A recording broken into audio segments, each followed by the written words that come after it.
Hey y'all, it's April the 23rd, 2016, and I thought I would take some time out to y'all to read to y'all a little story. Alright, but before I do that, before I share with you this reading, alright, uh, I understand that there's many homosexuals out there who are very entrenched in the civil rights movement of homosexuals in America, right? But before we start this reading, I need you to understand, or I'm going to express to you, and either you're going to choose to or not choose to understand that in the United States of America, you will not go to jail for being a homosexual. Right. Meanwhile, in plenty of other countries around the world, you absolutely will go to jail for being a homosexual. Right. And you'll go through what's called ex-homosexual treatment. Right. Sometimes you'll be tortured. Sometimes you'll be murdered, like in Saudi Arabia. They'll cut your dang head off. Right? And so, apparently, it seems that if you're still entrenched in the fight for civil rights for homosexuals in America, you are completely oblivious to the rest of the world. Right? And I want to get that out of the way. Right? But like I said, I'm going to start this reading. It's going to be pretty in depth as far as what is actually taking place in America. Because, like I said, pretty much America is one of the top places in the world to be if you are indeed a homosexual. You have so many rights, like the right to not go straight to prison.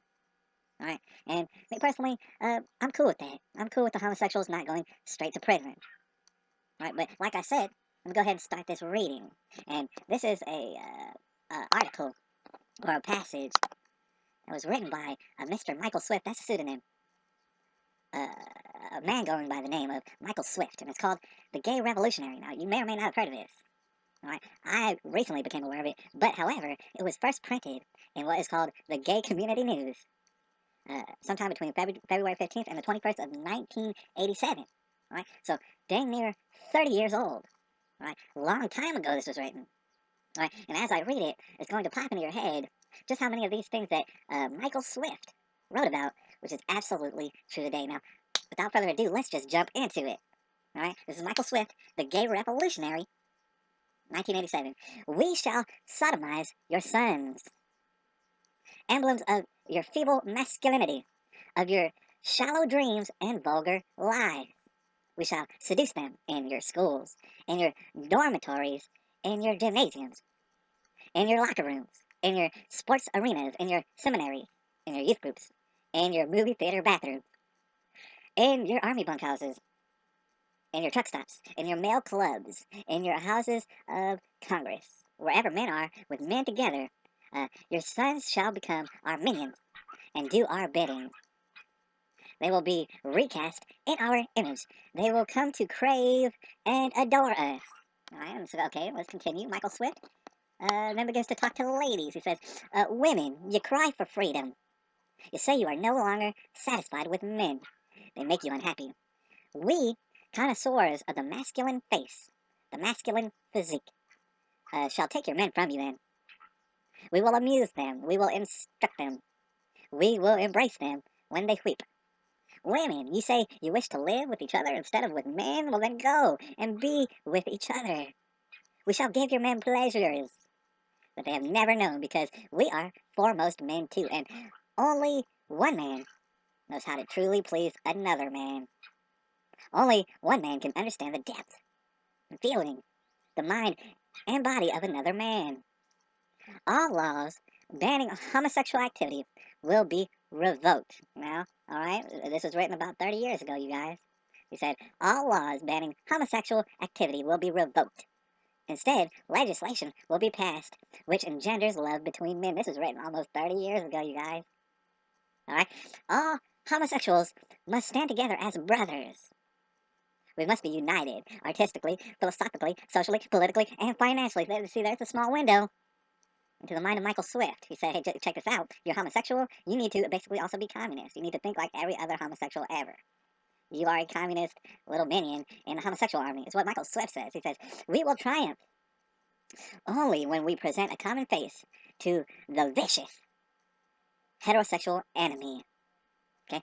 If you dare to cry faggots, fairy, queer at us, we will stab you in your cowardly hearts and defile your dead, puny bodies. Okay, this is what Michael Swift said. He said, check this out, if you call us a faggot, we will not only stab you and kill you and murder you, but we will have sex with your bodies. That's what Michael Swift says. Anyways, we shall write poems of love between men, and we shall stage plays in which men openly caresses other men. We shall make films about the love between heroic men, which will replace the cheap, superficial, sentimental, insipid, juvenile, heterosexual infatuations presently dominating your cinema screens, such as The Notebook. All right. We shall sculpt statues of beautiful young men, of bold athletes, which will be placed in your parks, your squares, your plazas. The museums of the world will be filled only with painting of graceful naked lads. Right? You can tell that he doesn't really see a need for ladies at all. He says, our writers and artists will make love between men fashionable and de rigueur, which is some French word that I don't know what it means. And he says, and we will succeed because we are adept at setting styles, trend setting, is what he said. He said, we will eliminate heterosexual liaisons through the usage of devices of wit and ridicule, devices which we are skilled in employing. He wrote this 30 years ago. I want you to go ahead and Google heteronormative, which is a word that was invented just like the other day. Okay, we will unmask the powerful homosexuals who masquerade as heterosexuals. You will be shocked and frightened when you find that your presidents and their sons, your presidents, he said, your presidents, he said, you will be shocked when your presidents, Barack Obama, and their sons, your industrialists, your senators, and your mayors, your generals, your athletes, your film stars, your television personalities, your civic leaders, your priests are not safe, familiar, bourgeois, heterosexual figures that you assume them to be. All right? He said, we are everywhere. We have infiltrated your ranks. Be careful when you speak of homosexuals, because we are always among you. We may be sitting across the desk from you. We may be sleeping in the same bed with you. Here's the thing about it: if I catch a man sleeping in the same bed with me, I'm gonna assume you're a homosexual. That's not gonna catch me by surprise. But anyways, Michael Swift continues. He says there will be no compromises. He said we are not middle class weaklings. In fact, they don't like the idea of middle class. Highly intelligent, we are the natural aristocrats of the human race. Michael Swift seems to believe that homosexuals should rule over everybody. That naturally, that's what they should be doing. Okay, and steely-minded aristocrats never settle for less. And those who oppose us will be exiled. Man, you gotta get the fuck up out of here, says Michael Swift. You don't like the sodomizing, you gotta get the fuck up out of here, is what he said. He said, we shall raise vast private armies as the Mishima did. To defeat you, we shall conquer the world, because warriors inspired by and banded together by homosexual love and honor are invincible, as were the ancient Greek soldiers, even though they were wiped out, according to history. Anyway, the family unit spawning ground of lies. Said, the family unit spawning ground of lies. Betrayals, mediocrity, hypocrisy, and violence will be abolished. What he said was the family unit will be abolished. He said that almost 30 years ago.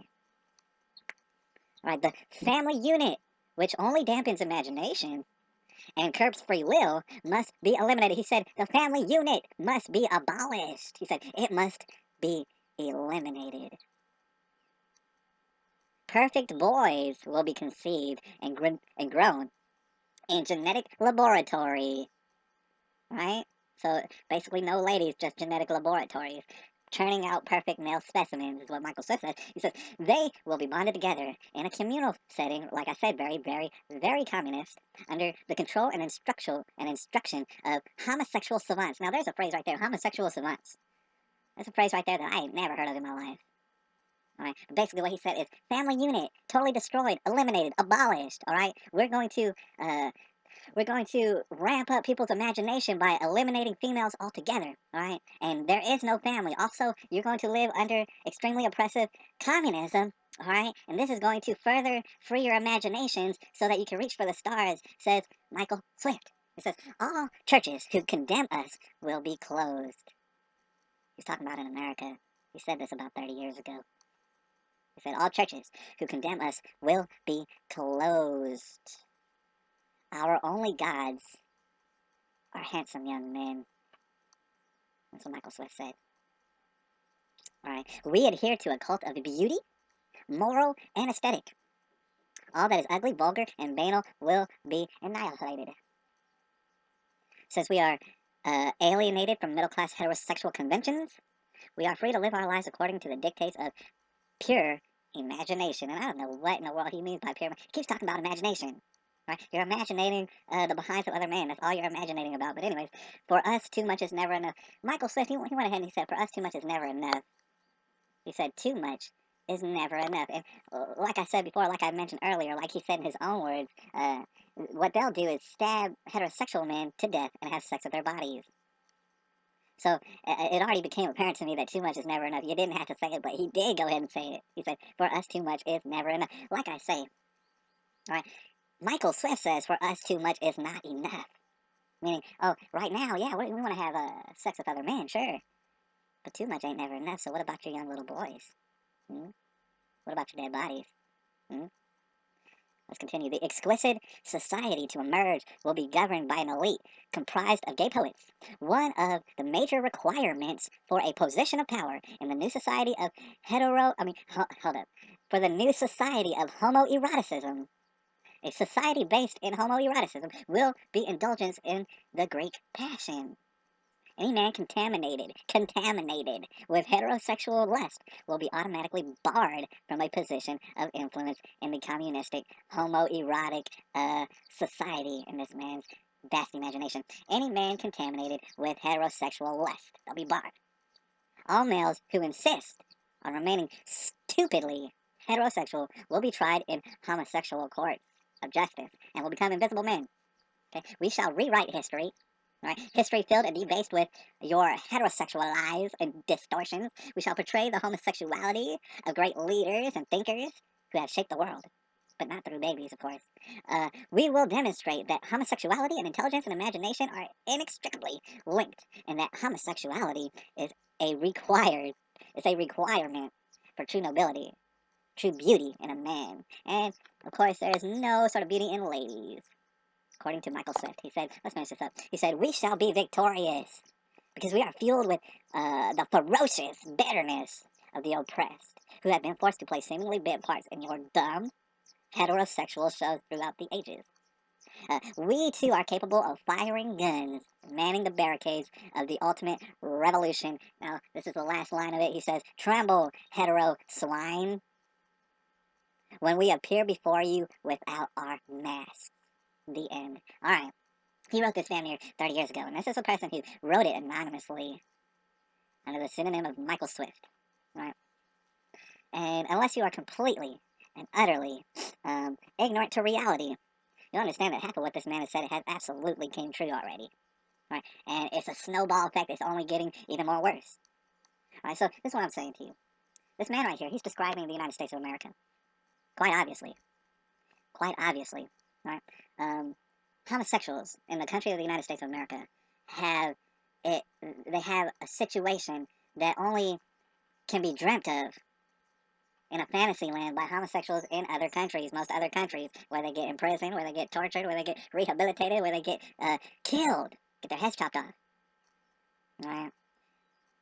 So obviously, the United States of America, unless you are ignorant to reality, is a fantasy land for homosexuals. Right? And instead of being satisfied with living in a fantasy land where we basically cater to you, instead of that, it seems that too much is not ever enough. And that the civil rights movement for homosexuals still is a crazy runaway train. Right? So I want to finish like this. All right, check this out. I personally am not trying to lynch homosexuals. I'm not trying to ruin their day. I'm not trying to burn down their house. I'm not trying to tear down their businesses. Not at all. In fact, the majority of people in the United States of America feel probably the same way. And that's why there's a fantasy land for homosexuals here. Right? And that basically puts you in one of two categories now. Now that you heard what I said, now that you know that Michael Swift, he said this about 30 years ago. Now that you know this, you cannot deny reality now. Either you're a homosexual who fiercely is against the thoughts of Michael Swift. And if you're a lesbian, you should definitely be against the thoughts of Michael Swift. He doesn't have no need for you. He does not mention ladies in his society. right? Either you are fiercely against this, because you understand that, yes, you're a homosexual, but homosexuals cannot make babies, except in weird fantasy laboratories, right? Either you're fiercely against this, and I'm not saying you're going to pop into a straight person now, but either you are fiercely against this or you're for this. There is no three ways about it. There simply is no three ways about it. I don't care if you don't know if you're a boy or girl. I don't care how homosexual you are.